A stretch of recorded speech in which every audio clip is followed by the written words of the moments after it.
Hello વાલા વિદ્યાર્થી મિત્રો અને મારા ખાખી લવરો, કોન્સ્ટેબલમાં જે તમારી પરીક્ષા છે તેની તારીખ તો આવી ગઈ હશે.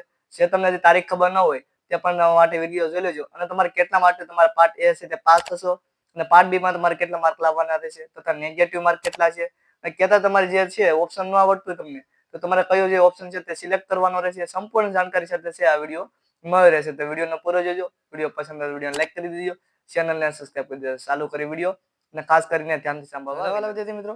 લોકરક્ષ એકેડેમી લેખિત પરીક્ષા છે તેની તારીખ તો તમારી કે 15/6/2025 છે તે તમારે તારીખ છે લેખિત પરીક્ષાની. તેને પછીની વાત કરવામાં આવે તો તમારે 7/2/2025 ને યોજાનાર ક્રમાંક જાહેર પરીક્ષા નિયમોના જણાવ્યા મુજબ પરીક્ષા તમારે રહેશે. એટલે કે નિયમ છે તે 15/6/2025 છે તમારી જે છે તે લેખિત પરીક્ષા યોજવાની છે. હવે વાત કરવામાં આવે તો પાર્ટ એમાં તમારે મિનિમમ પાસ થવા માટે કેટલા માર્ક જોઈએ છે. તો પાર્ટ એ તમે 40 માર્ક લાવશો એટલે તમારું પાર્ટ બી છે તે સિલેક્ટ થશે.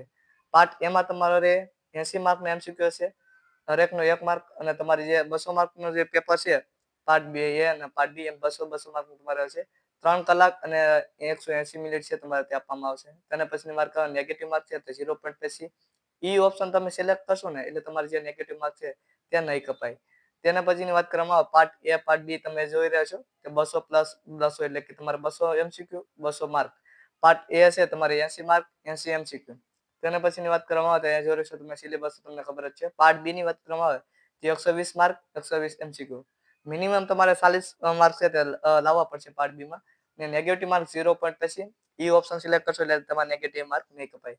પાર્ટ એ છે તમારે પાર્ટ એ તેમાં તમારે મિનિમમ 40 માર્ક લાવશો એટલે તમારે પાર્ટ એ સિલેક્ટ થશે. પાર્ટ એના આધારે તમારે જે માર્ક છે તે મળશે, પણ તમારે પાર્ટ બી છે તેમાં પણ તમારે માર્ક લાવવા પડશે.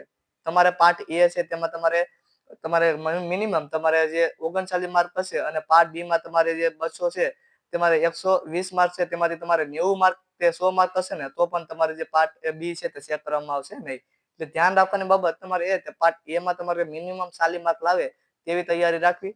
અને પાર્ટ બી માં છે 120 માંથી તમારે જે માર્ક લાવવાનો હોય તો પછી તમારે મેરિટ ઉપર તમારા માર્ક હોયા જશે. અને ટોટલ તમારી ઈ ઓપ્શન સિલેક્ટ કરશો એટલે માર્ક નહીં કપાય. 0.80 નો નેગેટિવ માર્ક છે. ને આ વિડીયો તમને પસંદ આવતો વિડીયોને લાઈક કરી દેજો, ચેનલને સબસ્ક્રાઇબ કરી દેજો. આવી માહિતી માટે આપણી ચેનલને નોટિફિકેશન ઓન રાખજો. મળીશું બીજા વિડીયોમાં. ત્યાં લગી બધા ઉમેદવારને બેસ્ટ ઓફ લક.